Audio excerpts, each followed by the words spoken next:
બોલો સ્વામિનારાયણ ભગવાનની જય. હરિ કૃષ્ણ મહારાજની જય. વાલા ભક્તો, શ્રી સ્વામિનારાયણ મંદિર વરિયાઓમાં સર્વોપરી ધામમાં બિરાજમાન આપણા વાલા વાલા ઈષ્ટદેવ સ્વામિનારાયણ ભગવાન, પૂજ્ય સંતો અને આપ સર્વે ભક્તો, સર્વેને ભાવથી જય સ્વામિનારાયણ. પૂજ્ય અભ્યાસ શરૂ સમયે છેલ્લું જે જમકુબાઈનું આખ્યાન ચાલતું હતું એમાં પણ વાતો સરસ થઈ. આગળ પણ સરસ બધા પ્રસંગો દ્વારા આપણને પોષણ આપ્યું. ભગવાનના ભક્તો ભગવાનનું ભજન કરતા કરતા કરતા ખબર પણ ન પડે અને બહુ ઉચ્ચતમ સ્થિતિને પામી જતા હોય છે.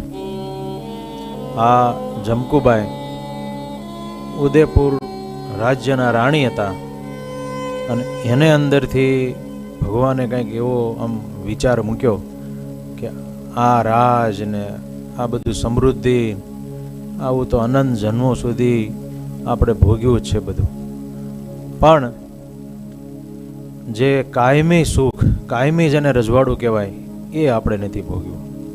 આ તો બધું મળે જ છે કોઈ પણ માણસને. દરેક તમે જોજો, બધાનું ત્યાં સામ્રાજ્ય હોય. જંગલમાં સિંહ હોય ને તો સિંહ એનું સામ્રાજ્ય જમાવીને બેઠો હોય. હા, અને જે તે વિસ્તારમાં જે તે શું કહેવાય શેરીના કૂતરા હોય એનું સામ્રાજ્ય જમાવીને બેઠા હોય.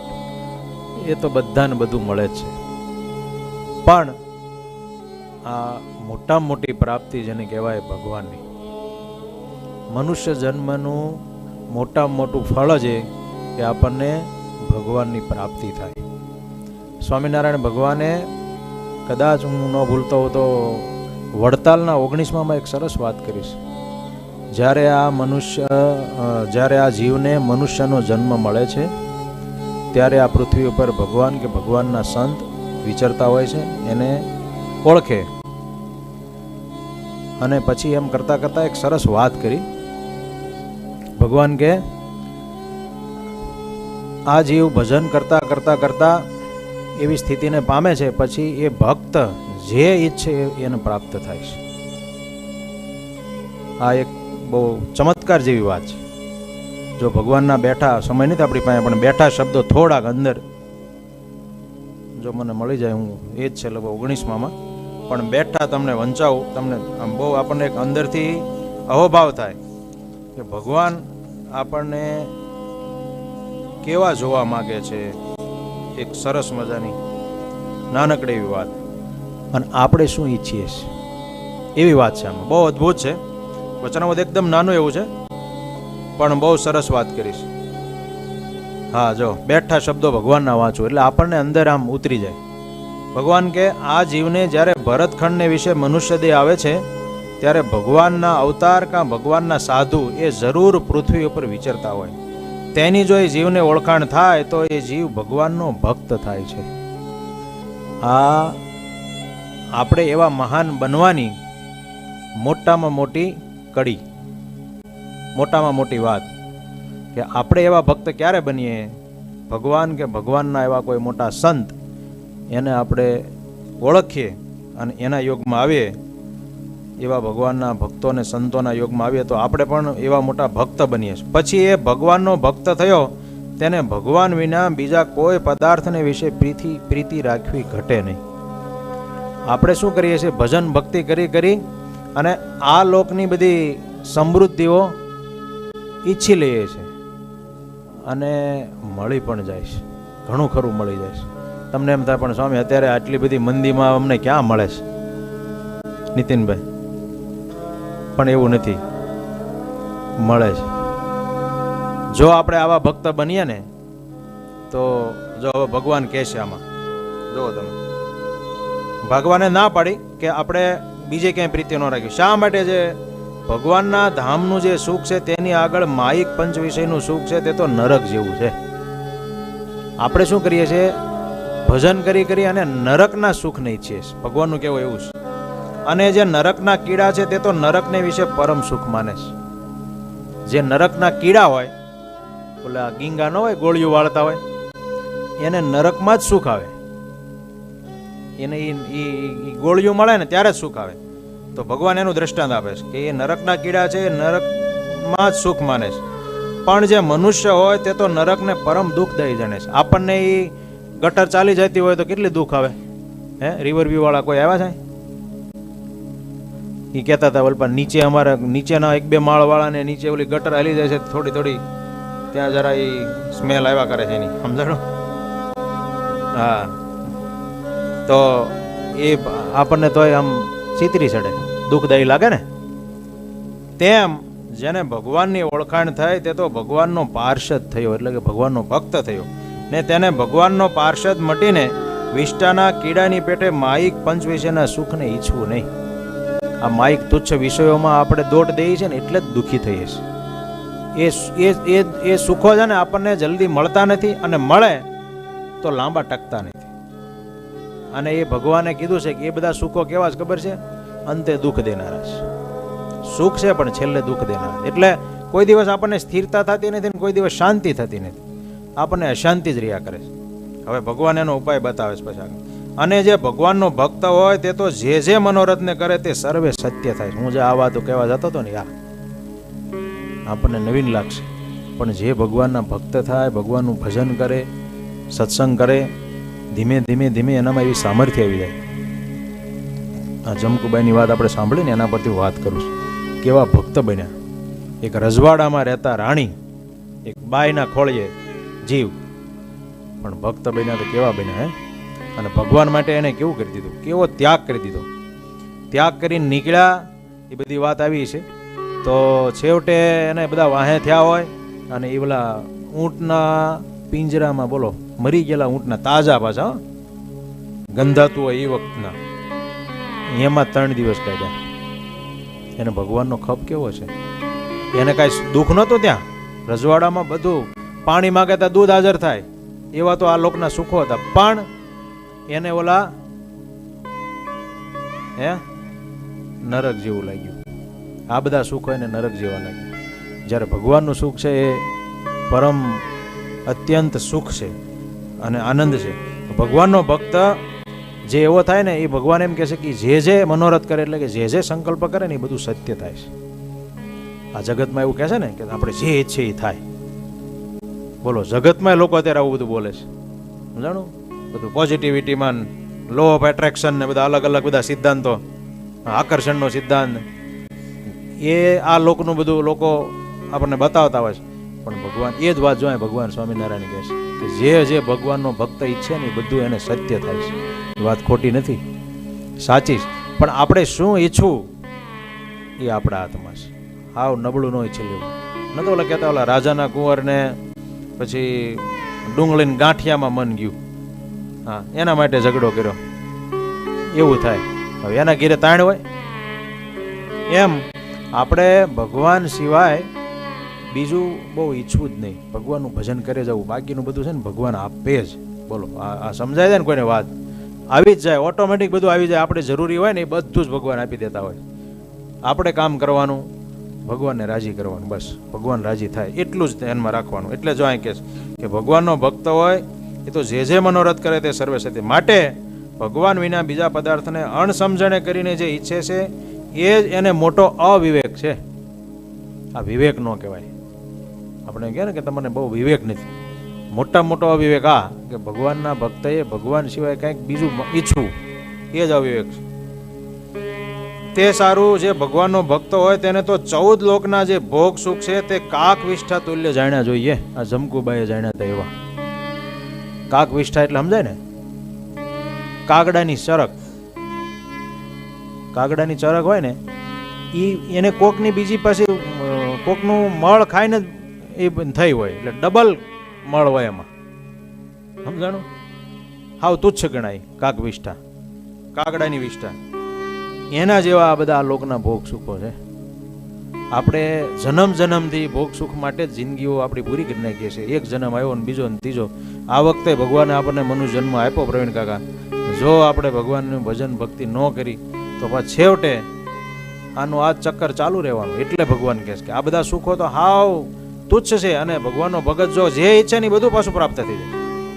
એટલે જો જે વિવેકી હોય એને આ ન ઈચ્છવું. અને મન કર્મ વચને કરીને ભગવાનને ભગવાનના ભક્તને વિશેષ દ્રઢ પ્રીતિ કરવી જોઈએ. મન કર્મ વચને કરીને ભગવાન અને ભગવાનના ભક્ત એટલે કે કોઈ એવા ભગવાનના સંત ને ભગવાનના પરમ ભક્ત એમાં અતિશય ગાઢ પ્રીતિ રાખવી. એટલી આપણા દેહમાં આપણે ન રાખવી, ક્યાંય નહીં. આ લોકના કોઈ ભોગ સુખ વિષયો કે એમાંય ક્યાંય નહીં. તો આપણને બહુ મહાપરમ સુખ પ્રાપ્ત થાય, મહા આનંદ પ્રાપ્ત થાય. એટલે ભગવાન કહે છે. અને એમ સમજવું જોઈએ જે ભગવાનનો ભક્ત હોય તેને જો કદાચિત ભગવાન વિના બીજી વાસના રહી ગઈ તો તે પણ ઇન્દ્ર પદવીને પામે કા બ્રહ્મલોકને પામે, પણ પ્રાકૃત જીવની પેટે નરક 84માં તો જાય જ નહીં. આટલું તો મોટું ભગવાનના ભક્તને ફળ છે. ભગવાનનું ભજન કરતા કરતા કરતા કંઈક વાસના રહી ગઈ ને તો એ નાનો તો ન જ થાય. એવું મોટું ભગવાનના ભક્તિનું ભજનનું ફળ છે. એક મોટા મોટા પદને પામે, કાં ઇન્દ્ર પદવીને પામે ને કાં બ્રહ્મલોકના અધિપતિ થાય, આવું બધું થાય ને આ ભજનનું ફળ એ છે. આપણે બેઠા બેઠા એવું મોટું ફળ પ્રાપ્ત કરી રહ્યા છીએ. આ કોઈ નાની વાત નથી. અહીંયા આવીને સત્સંગ કરીએ છીએ, થોડી વાર ભગવાનનું નામ લઈએ છીએ, કથા વાર્તાનું શ્રવણ કરીએ છીએ, એ આવો મોટો લાભ પ્રાપ્ત કરી રહ્યા છે. અને જો આ ભગવાને કીધું એમ આપણે બીજું કાંઈ ન ઈચ્છીએ ને તો અક્ષરધામના મહામુક્તની પદવીને પામી આપે. એ મોટામાં મોટી પદવી છે મનુષ્ય માટે, જીવાત્મા માટે. ભગવાનની પદવી તો એનાથી સૌથી મોટી, પણ આપણે કાંઈ ભગવાન થઈ શકતા નથી. પણ ભગવાનના અક્ષરધામના મહામુક્ત જેને કહેવાય એવા બનવું હોય તો એ થઈ શકાય ખરું. બોલો, અત્યારે ચાન્સ છે. આપણે એવું માની ન લેવું કે મારથી કાંઈ ન થાય, હવે તો પૂરું થઈ ગયું, ગઢિયા બુઢિયા એમ ન માની લેવું. ગમે એ ઉંમરે સમજાય જાય ને તો છેલ્લી ઉંમરે થોડાક દિવસોમાં આ કામ થઈ શકે એવું છે. અને અત્યારથી સમજીને કરવા માંડીએ તો થઈ જ જાય, 100% થાય. અંદરથી જોમ રાખવું, પાવર રાખવો, જો આ ભગવાને કીધું છે, થઈ જ શકે. અને આપણે જે ઈચ્છીએ બધું થવા માંડે. તો આપણે એવું જ ઈચ્છીએ ને, મોટા મોટી પદવી ઈચ્છીએ ને, આપણે નાની પદવી હું લેવા, હાવ હલકી પદવી હું લેવા ઈચ્છીએ. તો મહારાજ કે આવા તો એ થાય છે, સમજાણું. અને જ્યારે યથાર્થ ભગવાનનો ભક્ત હોય તેને તેનો જે મહિમા અને તેનું જે સુખ તે તો વર્ણવવામાં જ કેમ આવે. જે ભગવાનનો ભક્ત હોય ને એને જે અંદરથી સુખ આવતું હોય ને એનું તો વર્ણન જ ન થાય. એવું સુખ આપણે મેળવવાનું છે. એટલે આ બધા સુખોમાં ક્યાંય રોકાઈ ન જવું. જેમાં જમકુભાઈ ક્યાંય ન રોકાણા એમ આપણે એક ભગવાનને પામવાનું અંદરથી તાન રાખી. એટલે મહારાજ કે માટે ભગવાનનો ભક્ત હોય તેને તો ભગવાનમાં જ દ્રઢ પ્રીતિ રાખવી. આવી સરસ વાત ભગવાને કરી. પણ મારે વાત એ કરવી હતી કે એ ભગવાનનો ભક્ત જે જે સંકલ્પ કરે એ બધું જ સિદ્ધ થાય. બોલો, અને આપણે એવા ભક્ત થવું, એવું અંદરથી તાન રાખો, એવું અંદરથી જોમ રાખો, એવો પાવર રાખો કે મારે એવા મોટા ભગવાનના ભક્ત થવું કે ભગવાન રાજી થાય મારા. બસ ભગવાનને જ રાજી કરવા છે, બાકી બધું થઈ જ જવાનું. સમજાણું? એવું અંદરથી તાન રાખી આપણે આજે ભગવાનને પ્રાર્થના કરીએ. ભગવાન, તમે અમારી સાથે રહેજો. અમને તમે મનુષ્ય જન્મ આપ્યો છે. આમાં જેમ કીધું ને ભગવાને, આ ભરતખંડમાં મનુષ્યનો જન્મ મળે. ભરતખંડમાં જ મળ્યો છે આપણને, આફ્રિકા ખંડમાં નથી મળ્યો, અમેરિકા ખંડમાં નથી મળ્યો. મનીષભાઈ, હા, ભરતખંડમાં આપ્યો. બહુ મોટા ભાગ કહેવાય આપણા. ભગવાનની બહુ મોટી કૃપા કહેવાય. આમ તો ભાગ કરતા એની બહુ મોટી કરુણા કહેવાય કે આપણને આવા પવિત્ર દેશમાં જન્મ આપ્યો અને આ ચાન્સ આપી દીધો. અને પાછું આપણી નજર સામે જોઈએ એમ બધા. બોલો, હમણાં ઓલા દાદાનો નહોતો આવ્યો, એ દાદાના દીકરાનો એક દી મારી ઉપર ફોન આવ્યો. ઓલા મોડિયા દાદા નિંગાળાના કરશન બાપા, કરશનભાઈ વાલાભાઈ મોરડિયા, કદાચ આ દીકરા આવ્યા હોય તો આવવાનું કહેતા હતા. હા, તો એનો ફોન આવ્યો હતો કે આપણે વાત કરી હતી ને એક દિવસ. એ નિંગાળાના દાદા કઈને ધામમાં ગયા. એ રક્ષાબંધનને દિવસે ગયા ધામમાં. અને એ પછી મને વાત કરતા હતા કે અમે, હું અને મારો દીકરો અને મારા ઘરના અમે ત્રણે ત્યાં હતા અને આ રીતે દાદા ધામમાં ગયા. બોલો, કઈને ધામમાં ગયા. પછી એક બીજા ડોશીમાં ધામમાં ગયેલા થોડાક વર્ષ પહેલાં. એમના દીકરા 2 દી પહેલાં આવ્યા. એ મને ખબર છે. એ ખોપાળાના માજી હતા. એ આવી રીતે કઈને ધામમાં ગયેલા કે મને આ પરમ દિવસે 3 દિવસ એવું કંઈક એવું કીધું હતું. 3 દિવસ પછી ભગવાન મને લેવા આવવાના છે. જે કીધું તો એ જ સમયે પાછા ભગવાન આવીને ઉભા રહ્યા લઈ ગયા. કીધું માજીએ કે ભગવાન મને લેવા આવ્યા, જો અને હું જાઉં છું એની સાથે ધામમાં. આપણે આપણા મનુષ્ય જન્મની મોટા મોટી સફળતા આને કહેવાય. સમજાણું? એટલે આપણે એવા બનવું છે. એવું અંદરથી તાન રાખજો અને થઈ શકશે. બહુ સરસ. આ સરસ સત્સંગનો માહોલ જામ્યો છે. બધા દર રવિવારે તમે લાભ લેવા આવો છો. અત્યારે લગ્ન પ્રસંગ બધા ગાળાઓ, લગ્ન ગાળાઓ ચાલે તોય તમે સમય કાઢીને બધા ભક્તો આવ્યા. ઘણા બધા ભક્તો આજે બધા આપણે ત્યાં બોટાદ ઉત્સવમાં ગયા છે. પણ અહીંયા અમારી બીજી ટીમ રસોઈની બધી સેવાની બધી આજે અમારે બધા યુવાનીઓ બહુ સારું. એને એક વખત તાલીઓથી વધાવો. એ બધા કોઈ ઘેરે કાયરે કરેલું નહીં હો. હમણાં અમારા ઓલો રોજ રાત્રે હમણાં ધનુર્માસ સત્સંગ ચાલે છે, તો 9:15 9:15 બધા આવી જાય. 10 વાગ્યા સુધી ધૂન કીર્તન ભજન ચાલે અને છેલ્લે પ્રસાદ લઈને છૂટા. તો રોજ પ્રસાદ બનાવીએ કાંઈક ને કાંઈક. નરસિંહ બાબા ક્યારેક આવજો લાભ લેવા. હા, કોક દી પકોડા બનાવે ને કોક દી મકાઈ વડા બનાવે ને એવું બધું બનાવે. તો એ છોકરાઓ બધું આપણા યુવાનિયાઓ ને એ બધું બનાવે. તો એક ભાઈ કહેતા હતા મને કે ઓલા પૂછતા હતા કે ઓલું ક્યાં મરચું ક્યાં હળદર ક્યાં? કે મને આયા બધી ખબર છે, ઘેરે કાંઈ નથી ખબર. હા, તાળી પાડવા જેવું સમજાણું એમાં કાંઈ. ઘેરે કાંઈ અડતા જ ન હોય કોઈ દી તોય અહીંયા કરે એમ કહેવાનું. એ બધા શેઠિયાઓ છે તો અહીંયા હાવ સેવક બનીને દાસ બનીને બોલો કામ કરે છે. અમારા અપુભાઈ આ દોડ કામ કરતા એને બિચારાને પગમાં દુખે છે, કંઈક પગમાં વાગ્યું છે તેવું કંઈક. દોડ બધું કઢી બનાવતા હતા ને ખીચડી બનાવતા હતા ને બધું સરસ મજાની ખીચડી બનાવી છે ને ગરમા ગરમ કઢી હો ધોળી. હા, ભગવાનને ધરાવી સાંજ બધા સમજો. પણ કહેવાનું કે બધા તમે ભક્તો બહુ સારી એવી સેવા બધો લાભ લ્યો છો અને બહુ સારું ભજન ભક્તિ કરો. સાંજનું ધનુર્માસના સત્સંગમાં જેને અનુકૂળતા હોય આવજો. નજીકવાળા તો ખાસ એક દિવસ ચૂકવો નહીં, અને દૂરવાળાએ આવવું હોય તો હમણાં ધનુર્માસ પૂરતું છે તો આવું. અને સવારમાં પણ થાય છે 6 વાગે મંગળા પછી. હા, એક હમણાં પછી અમારા દિયાળ દાદાનો ભાવ થયો કે સ્વામી આ સાંજે આપણે રોજ ભગવાનને થાળ ધરાવીએ, ધનુર્માસમાં સવારે પણ હોય, સવારે અમે સંતો ધરાવતા.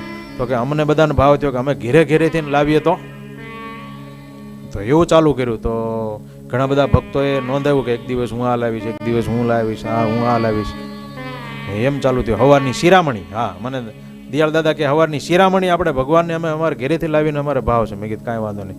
તો બધાએ નોંધાઈ દીધું. લગભગ 7 તારીખ સુધીનું તો નોંધાઈ ગયું.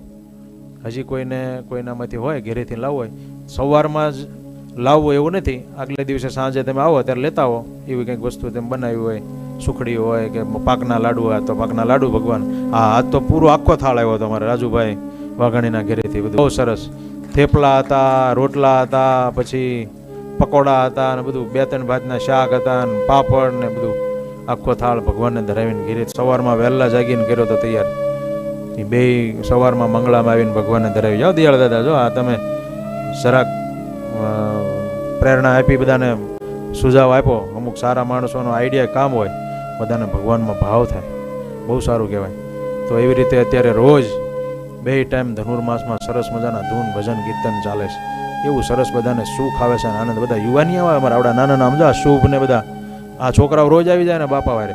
આ જુવાનિયા કોઈ ભજન કરે. એક દી ઓલા ભાઈ આવ્યા હતા અમારા કાળુભાઈ પાટી, એ જોઈને એટલા બધા મને બોલતા હતા, કોકને કહેતા હતા, હું પાછળથી સાંભળતો કે જુવાનિયા ભજન કરે. જુવાનિયા કે આ બધા નકર કે ધોળા વાળવાળા હોય બધા, કે આ જુવાનિયા બધા ભજન કરે. જો આ બધા કાળા વાળવાળા જ બેઠા છે મોટા ભાગના. સારું કહેવાય ને, આ કળિયુગમાં સત્યુગ જેવું કહેવાય. આટલી વાત સાથે આપણે અહીંયા આજ રવિ સભાને પૂર્ણ કરીએ. બોલો સ્વામિનારાયણ ભગવાનની જય.